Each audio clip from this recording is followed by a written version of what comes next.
to visualize it. Gusto kong isama yung media kasi everybody is captured by fear right now. Pag sinabi mo face-to-face, talagang takot ang mga magulang. So kailangan i-visualize natin, hindi lang nakasulat, para makita ng public that it is possible, it will be safe, etc. So we can calm down the fears of parents and students. I think that is what we have to do at the ground level. Dito sa Metro Manila, yung STI tsaka Fatima, sabi nila they're going to start restructuring the campus as soon as the guidelines are finalized. So, either yung pupuntahan o pupunta sa places outside of Manila, will bring along some of the commissioners, some of the university presidents to go and see how it will look like on the ground. So we can target that maybe within the month of August at the earliest. Depending on the universities that will redesign their classrooms. Anyway, that is doable, Chair. Tingin ko naman, may ilang issues na dyan na nagsisimula on the designing. Magandang lang siguro, meron tayong guidelines or meron tayong standards, no? Kasi meron tayong classroom dyan, alam natin, merong small, medium, large, iba-iba yan kasi plus, meron, I'm speaking of SUSs, no? Even sa SUSs, meron pa rin meron pa rin ilang non-uniformities, no? Pero tingin ko, kung guidelines ang pag-uusapan natin, we can start, no? And even the design ng possible classrooms, we can decide, no? Nakikita ko nga itong mga jeep, no? May mga plastic sa pagitan. Hello, sir. Can you, Dr. Ronquillo, can you also hear us, sir? Yes. Yes, sir. We are very much sorry po, sir. May konting glitches lang po. May brownout. But nevertheless, we are back. The entire Bukidnon is watching and are also expectant to hear the both of you. At this juncture, sir, we have our... At this juncture, sir, di ba, hindi na ako marunong magsalita kasi nag-brown out. We have our social media research team. Sila po ang nag-ask ng mga question from the community.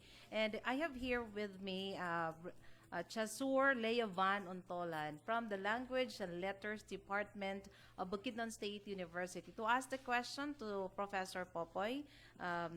Chas? Hello, sir. Good morning, sir. Can I be heard, sir? Good morning. Yes, sir. Sir, this is Chasur Levan Nantolan from the Social Media Research Team. Sir, our questions were taken from various social media platforms and our conversations with stakeholders. Sir, I have two questions here, sir. The first one, sir, is a follow-up question. What is the opinion of CHED on the statement of President on putting a stop to webinars as mentioned in his fourth SONA? Webinars? I don't know. I don't remember the president saying webinars should stop in the SONA. I listened when the SONA was going on. I don't remember him making reference to not doing webinars in higher education. Okay, sir. Sir, my second question, sir, is due to the rising number of COVID victims, many students and parents are having second thoughts in this academic year. Is there a possibility of academic freeze to lessen the burden of parents and students? Well, the Commission and I personally have not and do not support the concept of an academic freeze for various reasons. Number one, I have never believed that a one-size-fits-all policy in higher education should be implemented because the conditions on the ground are different. You know, the very high increase in the number of cases are basically located in Metro Manila, in Calabarzon, at some point in Cebu and Davao. But there are many areas in the Philippines where the pandemic is very well controlled. In fact, there are areas where there have been no local transmissions for some time. And therefore, if you unilaterally decide not to hold classes in the whole country, what do you do in these areas?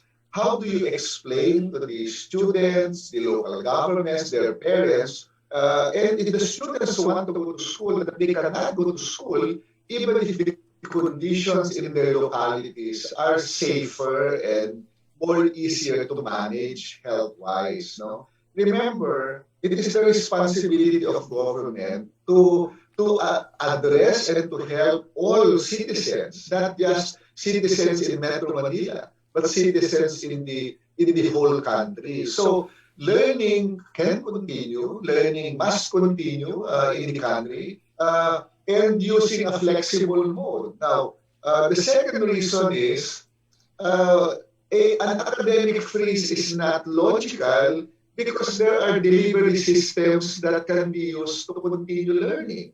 You know, a lot of our universities were already using distance education even before COVID started. Some of them delivered the whole subject, the whole subject, the whole program in a distance mode, like UP Open University, Mapua, De La Salle College of St. Benil is now having a semester with 20-degree programs delivered fully online. So how can you say that all of this should stop? Well, in fact, it is possible to do it. Now, number three, we must remember that there are implications if you suddenly and unilaterally stop learning, particularly for private universities in the country. In higher education, majority of students are in private schools. If you stop and the schooling, you postpone it by 1 year, the question is, what will happen to these private universities? You know, they will not be able to pay their faculty members. They will probably lay them off. And if they close because financially they cannot continue their operations, it is not just the private schools that will be the victims of COVID. Ultimately, it is the students who will be the victims of COVID. Because if you postpone the start of classes by 1 year, 1 year from now, many of the small private universities may have closed already, and the students will have no school to enroll in, even if they want to, even if they have the financial means to do it. If the school closes, the students are ultimately the victims, not just the schools. And the government is not in a position to subsidize the operations of the more than 1,000 small private universities in the country. Our audience, our listeners must remember that there are more than 1,900 universities in this country. More than 1,000 of those are small universities with less than 1,000 students enrolled. A dramatic drop in enrollment, worse, no enrollment, will cripple the operations of these schools. And if I agree to an academic freeze, I should have the responsibility to financially tell them that government can subsidize you. And government cannot subsidize the private universities. So that is the situation. And if you look at our state universities, like Batangas State University under President Ronquillo, they are very ready to open the semester. And so why freeze the semester if the university